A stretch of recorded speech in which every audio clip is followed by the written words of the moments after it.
Welcome back to Huawei Routing and Switching Elite Training for HCIE. Today topic we are going to discuss on ISIS. Let's start our part 5. Okay, so as you can see that when I do a display IP route, the 22 never take place. Well, you can see that this one is layer 1. That's the reason. Okay, so because the circuit that we are running over here, let me show you, is a L1 interface. I mean that there's a level 1. Okay, what we're going to do here on the gate 00, we are going to say that let's import it in the layer 2, level 2. So I said that import route direct level 1. Okay, and let's have a look here. There you go. All right, so we can see the 22 here. Are we seeing that in here? Okay, just now we didn't see it. Now you see it. Okay, so this is our 22 network. So if let's say I do a display ISIS route looking into 22, this is the route that we import. Okay, this is a route that we import. All right, so you can see that this is being added to our unicast routing table, and this is being advertised in the LSP. Okay, that's great. This is just a L1. Okay, so now we are going to do this. If I go back to router 2, and I'm going to say that let's do a set overload. Okay, and see what will happen. I say yes. Okay, and what will happen here is if I go back to router 1 and I do a routing table, you can see that I don't have 22 anymore. And same thing, if let's say I want to go to network number 3, I also do not have the load balancing. You notice that just now before I set the overload, you can see that I do have a load balancing. So by setting up a set overload, I disable the transit, but at the same time I also disable the import route. Now one way for you to solve this issue is that instead of set overload, you are going to do a set overload, but you are going to allow the external. Okay, so we just say external is allowed. You say yes, I want to continue, and I go back to router 1, and there you go. Alright, so 22 came back.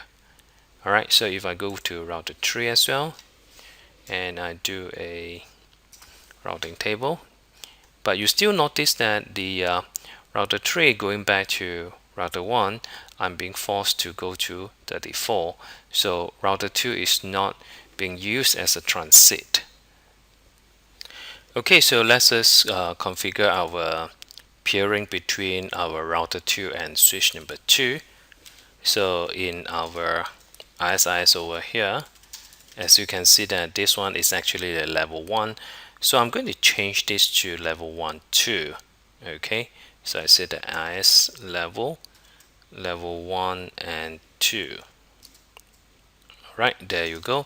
So in the interface G002, which is the one that is facing the switch, I'm going to set the IP address of 10.0. Okay, let me change this IP address to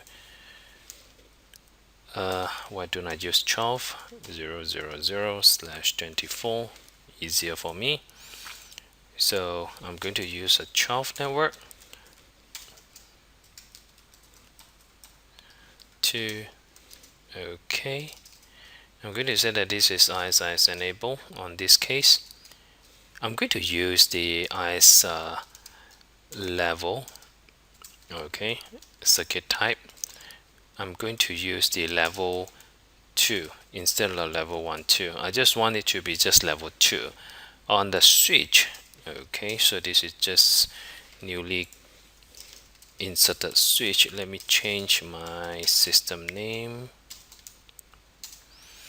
and I go to the interface VLAN 1 12.0.0.2 24. See whether I can ping to number Okay, sorry, I think that I need to change the IP address. 12.0.0.22. Let me ping to 12.0.0.2. Okay, that's my router, and I'm going to enable the ISIS on this particular switch. I said that the network entity will be 49.0.0.0.2. Okay, so that's my network entity. It have to be different compared to the router 2 to have a level 2 relationship. So I'm going to just double check display ISIS interface. Okay, so I have not enabled my interface VLAN 1 yet. ISIS enable. Okay, so there you go. Alright, so I have my interface already enabled, and make sure that the router 2 have the ISIS peering. Okay, alright, there you go. So I have 3 different peering, and my switch number 2, if I just double check on my routing table. Okay, there you go. So I have my routing table here on the switch number 2. Now what I'm going to do here is that I'm going to create an interface. Loopback 0. I'm going to say that this one will be let's give it an ID. So let's say I call it as 21. Okay, so make sure that the router 2 do receive the 21 loopback. Okay, let me do a protocol ISIS to filter it.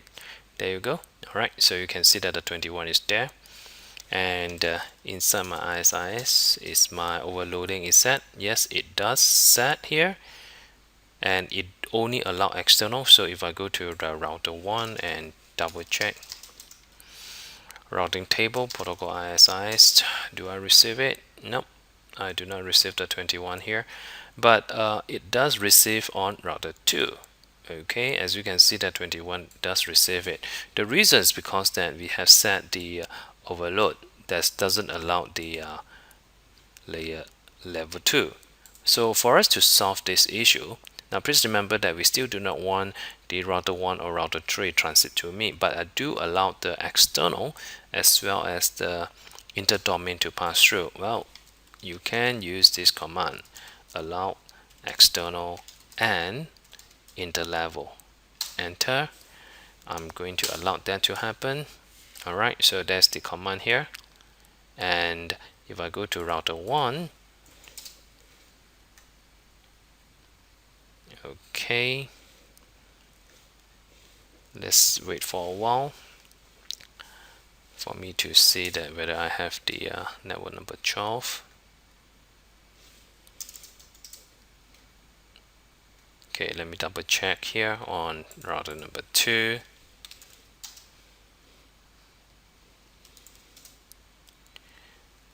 So I do allow the interlevel and the external. Definitely. Okay, so the reason that because this one is a level 1, this is what I'm going to do.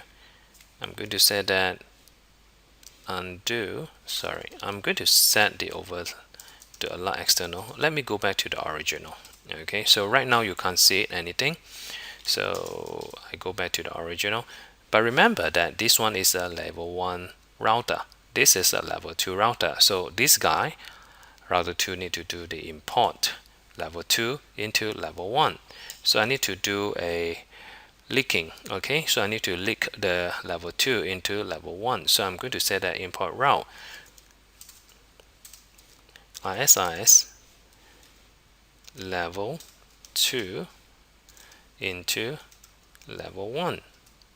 Okay, then I'm going to say that set overload allow external and interlevel. Then I say yes. I go back to router 1, and there you go. Okay, so we have the 12 network here. Okay, so in the router 3,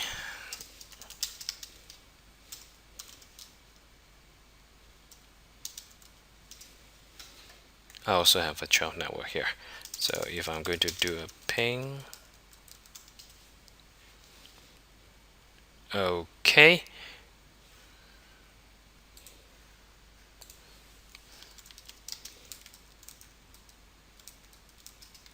Okay, so it's 21 instead of 12. So as you can see that I managed to go into the switch number 2, and if I do an ISIS route, all right, so we have our 21.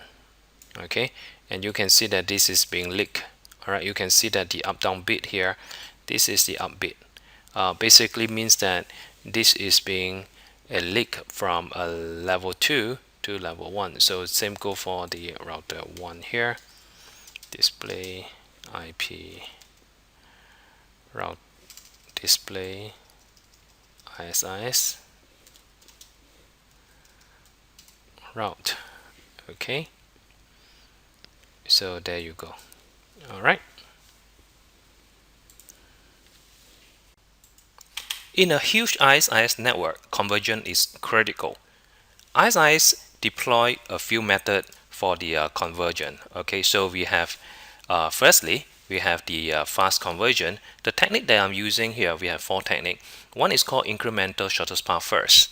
Then they also have partial route recalculation, intelligent timer, and fast flooding. Now all these allow the fast convergence. Let's look into the first one here, the ISPF.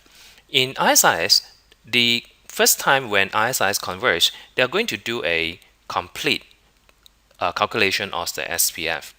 Now, if let's say during the stabilization, after the stabilization of your network, only route or only node that change will need to be recalculated. So we call this as an incremental SPF, and this is on the node changes. So additional node or the node have been removed, only those segment will be calculated on the SPF. All right, and the second method that are used to fast convergence is called partial route calculation. Calculate only the changes route when the network topology changes. So rather than in incremental SPF we look into the changes of node, in the PRC we look into the changes of route. So same like the ISPF, only those routes that change require the calculation. So in this case, you reduce the CPU utilization and increase the conversion. Okay. Now another 2 more method that we can use is called intelligent timer, that you can actually do some configuration, and LSP fast flooding. Now let's look into the intelligent timer. What is this? So in intelligent timer, there are 2 configurations that you can configure. One is the SPF calculation intelligent timer, and the second is the LSP intelligent timer. Now what it does over here is, if let's say during a network that having a flapping that is very frequent, using the intelligent timer, they are going to delay the calculation on SPF, and when you hit into the repeat of this flapping, the delay will be increased more and more until the maximum timer. Same go for the LSP generation. So for the initial LSP changes, they are going to use the initial delay, and subsequent changes will keep on increase the LSP delay until the max timer. Now the technique, by deploying the technique, you will reduce the CPU utilization because you are delaying the calculation of SPF and delaying the sending of LSP. So CPU utilization will reduce, and convergence will be faster to achieve, because if let's say you are not going to use this intelligent timer, a lot of it will become a chain effect, and you will not able to go into the point where every router will go into the convergence. Alright, so the intelligent timer interval automatically increase when the network changes frequently. So under such a big network and you have a flapping, the intelligent timer will help. Now there are 2 intelligent timer here. So first let's look into the configuration of the timer. Let's go into the ISIS. If you go into the timer, you notice that we have the shortest path first calculation and the LSP generation, which is our link state PDU. Now under the SPF, you'll notice that we have our interval. That's our interval for SPF, how long you want to delay. And by default, the delay of your SPF, you can set default is 5 seconds. Assuming that I'm going to set that, let's delay the SPF to 10 seconds. And we can actually set the interval for the initial interval, meaning that if let's say on the first SPF calculation, what will be the initial interval? Now this is in millisecond, and by default is 50 millisecond. Assuming that I want to use 10 millisecond, all right, so the first one is in 10 seconds. Okay, that's the maximum delay. This is the initial. So if let's say there is a SPF calculation, the first one, if let's say there's a change, delay by 10 millisecond. And the third figure here, the value is called incremental interval between SPF. So this will be default is 200. That means that how long, if let's say I need to delay for the subsequent delay. So the first delay is 10 millisecond, and the default on the incremental is 200. Let's say I want to make it longer. I put 300. So there you go. So this is the intelligent timer for SPF. Now the next one is the intelligent timer for our LSP. So we can do a timer LSP generation. So here we have the intelligent timer for our LSP maximum interval. So this is in second as well. So minimum is 1 second. So they never actually mention any default value. But from the understanding from Huawei documentation, the default is 2 seconds. So assume that I'm going to put 10 seconds. Okay, that's our delay in the LSP. Then next is the intelligent timer for initial interval. So how long before that initial, the first LSP I'm going to send out, and the default here is not being used, so there's no default. So in another word, I'm going to have minimum of 1 millisecond, maximum of 60,000. So assume that I'm going to use 20 millisecond, and this is subsequent interval. If let's say I have a flapping, okay, so what will be my subsequent interval? Let's say I'm going to delay into 600 seconds. So there you go. All right, so what you can see from here is that I have the timer for my SPF, and I also have a timer for LSP. And if I never specify the type of level, so it will be applied for both type 1 and type 2. Next, we look into the flash flooding. Now in flash flooding, we are going to wait for LSP. Now LSP to LSP, we will have a fixed delay. All right, so rather than waiting for this delay, we are going to use what we call the fast flooding, so that in between I can actually send out the LSP. All right, and this is configurable as well. So by configure fast flooding, you can configure the LSP segment. That means that how many segments that you are going to send, and you are going to time the LSP. All right, so what is the millisecond in the interval before I send out the LSP? To allow a device to flood fewer LSP than the specific number before route calculation, when devices receive one or more LSP, so we are going to use what we call the fast flooding. So for this example, you can see that there is a command called flash flood. Okay, so here we can specify the number of LSP count, and we have 1 to 15, and we are going to say that if I'm going to have one time on the LSP, so every single time I'm going to flood out 10 LSP, and next we have the maximum timer interval. So I'm going to have that the interval for between the flooding, you can see that this is in millisecond. Okay, so from this millisecond over here, I can set from 10 to 50,000. So assuming that I'm going to say that between LSP flooding is 100 milliseconds. So for every single interval, I'm going to send out 10 segments. And finally, we also have priority-based convergence. This allows you to give preferential convergence for specific route. Now what you need to do is you have to configure the IP prefix to identify which route you have the priority. So we have a critical priority, we have high priority, we have a medium priority, and we also have a normal priority. So those that are in the very high priority or critical priority, those will be calculated first, all right, because these are the very important route. Now by using those techniques that I mentioned above, we were able to achieve a fast convergence and priority-based convergence. One of the ways to speed up ISIS convergence is to use prefix priority. Now let's have a look into this topology. So between 4 and 5, router 5 advertised is a network here.